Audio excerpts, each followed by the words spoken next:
नमस्कार दोस्तों, आप सभी का हमारे YouTube चैनल पर एक बार फिर से हार्दिक स्वागत है।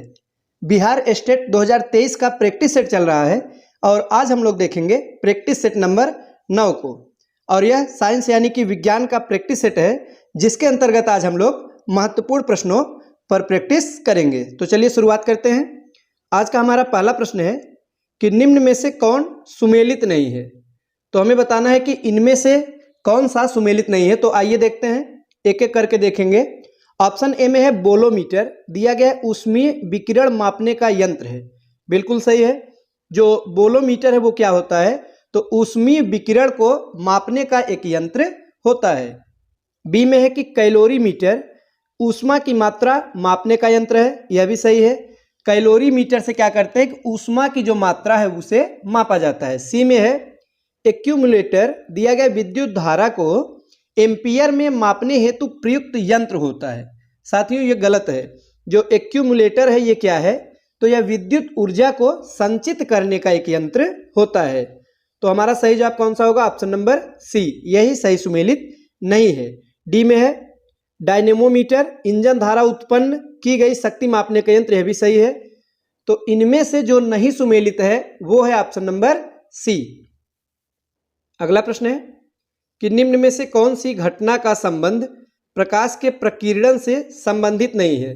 तो चार घटनाएं दी गई हैं, जिनमें हमें बताना है कि एक ऐसी घटना है जिसका संबंध प्रकाश के प्रकीर्णन से नहीं है। पहला है कि आकाश का रंग नीला दिखाई देना, तो यह प्रकाश के प्रकीर्णन के कारण होता है। बी में है कि दोपहर के समय सूर्य का रंग सफेद दिखाई देना, यह भी प्रकीर्णन का ही प्रभाव है। सी है कि समुद्र के पानी का रंग नीला दिखाई देना, यह भी इसी का प्रभाव है। डी है कि साबुन के बुलबुलों का रंगीन दिखाई देना, यह साथियों प्रकीर्णन का उदाहरण नहीं है। फिर किसका है, तो यह जो है प्रकाश तरंगों के व्यतिकरण का उदाहरण है। तो यानी कि ऑप्शन नंबर डी यही इस प्रश्न का सही जवाब होगा। यह किसका उदाहरण है साथियों, याद रखिएगा, यह व्यतिकरण का उदाहरण है, बाकी अन्य जो है वे प्रकीर्णन के उदाहरण है। नेक्स्ट है कथन और कारण दिया गया है। तो आइए देखते हैं। कथन है कि ध्वनि तरंगे एक माध्यम से दूसरे माध्यम में जाने पर अपवर्तित हो जाती हैं। बिल्कुल सही। जो ध्वनि तरंगे हैं जब वे एक माध्यम से दूसरे माध्यम में जाती हैं तो क्या होती है, अपने पथ से विचलित हो जाती हैं, अपवर्तित हो जाती है। क्यों हो जाती हैं, क्योंकि विभिन्न माध्यम, जो अलग अलग माध्यम होता है साथियों, उसमें जो है ध्वनि की चाल अलग अलग होती है। कारण है कि विभिन्न माध्यमों तथा विभिन्न तापों पर ध्वनि की चाल भिन्न भिन्न होती है, यानी अलग अलग होती है। तो हमारा दोनों सही है, कथन और कारण दोनों सही है। और जो कारण है वो कथन की सही व्याख्या करता है। तो सही जवाब होगा ऑप्शन नंबर ए। नेक्स्ट है कि निम्न में से कौन सा कथन गलत है। तो इन चार कथनों में से हमें बताना है कि इनमें से कौन सा एक कथन है जो कि गलत है। तो साथियों पहला है कि यकृत फाइब्रिनोजेन नामक प्रोटीन का निर्माण करता है, बिल्कुल सही है। बी में है कि जो यकृत है वो अपशिष्ट पदार्थों को क्या करता है कि शरीर से बाहर निकालने में मदद करता है, तो यह भी हमारा सही है। सी में है यकृत रक्त के ताप को नियंत्रित भी करता है, तो ऑप्शन नंबर सी भी बिल्कुल सही है। डी में है कि हिपेरिन शरीर के बाहर रक्त का थक्का बनने में मदद करता है, तो ये जो ऑप्शन नंबर डी है यह गलत है। हिपेरिन का स्रावण यकृत करता है, जो शरीर के अंदर जमने से रोकता है रक्त को, न कि बाहर। तो साथियों ऑप्शन नंबर डी यही सही सुमेलित नहीं है। अगला प्रश्न है कि रुधिर वाहिका से निकाले गए रुधिर को जमने से बचाने के लिए उसमें क्या मिलाया जाता है। तो जो रुधिर यानी रक्त है, जब इसको वाहिका से बाहर निकालते हैं तो रक्त जम जाता है, लेकिन इसे जमने से बचाने के लिए इसमें कुछ मिलाया जाता है। जब ब्लड बैंक में रक्त जमा किया जाता है तो कुछ मिलाते हैं जिससे वो जमता नहीं। तो क्या मिलाते हैं यही हमें बताना है। तो साथियों सोडियम ऑक्जेलेट क्या मिलाते हैं। तो जो रुधिर है इसको जमने से बचाने के लिए ब्लड बैंक में रक्त को देर तक, यानी कुछ समय तक, लंबे समय तक सुरक्षित रखने के लिए उसमें थोड़ी सी मात्रा में सोडियम अथवा पोटेशियम ऑक्जेलेट मिला दिया जाता है, जिससे कि काफी समय तक रक्त को जमने से बचाया जा सके। तो याद रखिएगा सोडियम ऑक्जेलेट मिलाया जाता है। आइए देखते हैं अगला प्रश्न। निम्नलिखित में सुमेलित नहीं है, हमें बताना है कौन सा सही सुमेलित नहीं है। तो विटामिन का नाम है और दूसरी तरफ है उसका रासायनिक नाम। पहला है विटामिन B1, इसे थायमीन के नाम से जानते हैं, बिल्कुल सही है। विटामिन B1 को किस नाम से जानते हैं? थायमीन। B12 है, इसे साइनोकोबालामिन नाम से जानते हैं, इसमें कोबाल्ट भी पाया जाता है। सी में है विटामिन B6 पायरिडॉक्सिन, यह भी सही है। डी में दिया गया टोकोफेराल, यही गलत हो जाएगा। जो विटामिन डी का रासायनिक नाम है साथियों वो क्या है? याद रखिएगा, कैल्सीफेराल। क्या नाम है? कैल्सीफेराल। और विटामिन डी कहाँ से पाया जाता है? तो सूर्य के प्रकाश से विटामिन डी पाया जाता है। इसकी कमी से मनुष्य में सूखा रोग, जिसे रिकेट्स भी कहते हैं, कहीं कहीं सुखंडी मिलता है, तो सूखा रोग विटामिन डी की कमी से होता है। ऑस्टियोमेलासिया भी इसी से होता है। तो कौन सा सही सुमेलित नहीं है? Option number D. अगला प्रश्न है, निम्नलिखित में से असत्य कथन यानी गलत कथन कौन सा है, ये हमें बताना है। तो ऑप्शन नंबर बी गलत है। क्यों गलत है? क्योंकि इसमें है कि बैगनी प्रकाश का प्रकीर्णन कम तथा लाल प्रकाश का अधिक होता है, ये दिया गया है। तो साथियों उल्टा दिया गया है, बैगनी रंग का प्रकीर्णन सबसे ज्यादा होता है और लाल का सबसे कम होता है। तो ऑप्शन नंबर बी यही सुमेलित नहीं है, सही जवाब होगा ऑप्शन नंबर बी। आगे है, निम्न कथनों पर विचार कीजिए। दो कथन दिया हुआ है और हमें बताना है कौन सा इसमें से सही है। पहला है कि एथिल एल्कोहल फलों तथा स्टार्च युक्त अनाजों में पाया जाता है, बिल्कुल सही है। एथिल जो अल्कोहल है यह फलों तथा स्टार्च युक्त अनाजों में ही मिलता है। दूसरा है कि एथिल अल्कोहल किण्वन विधि द्वारा तैयार किया जाता है, यह भी बिल्कुल सही कथन है। तो कौन कौन सा सही है? दोनों सही है, यानी ए और दो, पहला और दूसरा दोनों कथन बिल्कुल सही हो जाएगा। आगे है कि हीमोग्लोबिन के संदर्भ में निम्नलिखित कथनों पर विचार कीजिए। तो साथियों इसमें से हमें बताना है, तीन कथन दिया है कि कौन कौन सा सही है।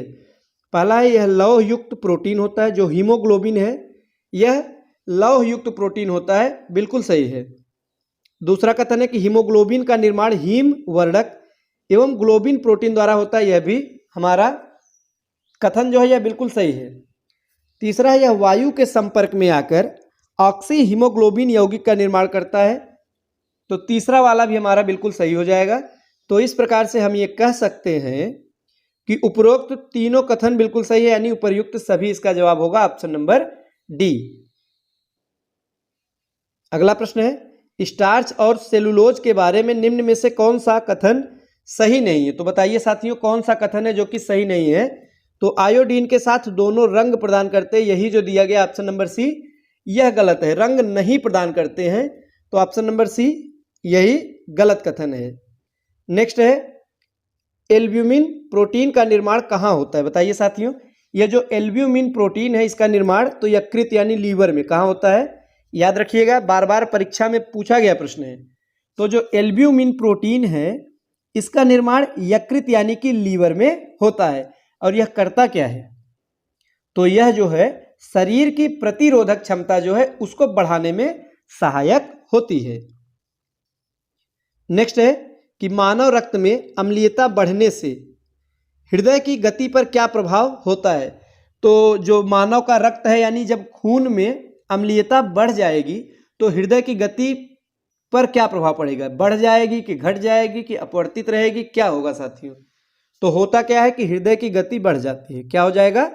हृदय की जो गति है, अम्लीयता बढ़ने से हृदय की गति भी बढ़ जाती है, जबकि अगर क्षारीयता बढ़ेगी तो हृदय की गति क्या हो जाएगी? कम पड़ जाती है। याद रखिएगा, अम्लीयता में हृदय की गति भी बढ़ जाती है। आगे है, निम्नलिखित कथनों पर विचार कीजिए। तीन कथन दिया हुआ है, हमें बताना कौन कौन सा सही है। पहला है कि प्रोलैक्टिन हार्मोन स्तन ग्रंथियों के विकास में सहायक होता है, पहला कथन सही है। दूसरा है मेलाटोनिन हार्मोन त्वचा के रंग को प्रभावित करता है, यह भी सही है। तीसरा है वैसोप्रेसिन हार्मोन, यह वृद्धि हार्मोन के स्रावण को रोकता है, तो तीसरा वाला गलत है। यह धमनियों के संकुचन एवं नेफ्रॉन्स द्वारा जल के पुनरावशोषण को प्रभावित करता है, यानी तीसरा वाला हमारा गलत है। पहला दूसरा बिल्कुल सही है। सही जवाब है ऑप्शन नंबर बी। अगला प्रश्न है, निम्नलिखित में सुमेलित नहीं है। तत्व और अयस्क से संबंधित प्रश्न है। तो पहला है सीसा, सीसा का अयस्क है गैलेना, साथियों पहला बिल्कुल सही है। दूसरा है एल्यूमिनियम दिया गया डोलोमाइट, तो यह जो है यह सही नहीं है। डोलोमाइट यह मैग्नीशियम का अयस्क है, किसका साथियों? याद रखिएगा, मैग्नीशियम का अयस्क है डोलोमाइट, तो ऑप्शन नंबर बी यही सही सुमेलित नहीं है। सी में है मरकरी, यह सिनेबार का अयस्क है, मतलब इसका अयस्क है सिनेबार, बिल्कुल सही है। डी में है लोहा, लोहे का अयस्क है सिडेराइट। कौन सा सही सुमेलित नहीं है? Option number B. अगला प्रश्न निम्नलिखित में सही सुमेलित नहीं है, इसमें भी हमें बताना है कौन सा गलत है। तो सी वाला गलत है। पाइरेथिन जो दिया गया अग्निशामक यंत्र बनाने में इसका प्रयोग होता है साथियों, गलत है। पाइरेथिन का प्रयोग मच्छर भगाने वाली दवाओं के निर्माण में इसका प्रयोग किया जाता है, न कि अग्निशामक यंत्र में। ऑप्शन नंबर सी यही सुमेलित नहीं है, बाकी सब बिल्कुल सही है। टैनिक अम्ल क्या है? तो चाय में पाया जाने वाला अम्ल है। टैनिक अम्ल कहाँ पाया जाता है?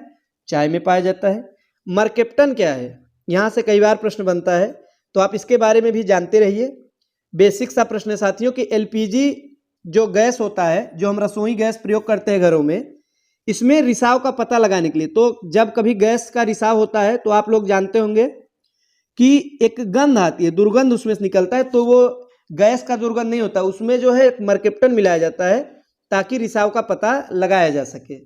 तो क्या होता है? वो मरकेप्टन का प्रयोग किया जाता है। और डी में डीडीटी कीटाणुनाशन में, यह भी सही है, तो ऑप्शन नंबर सी ही गलत है।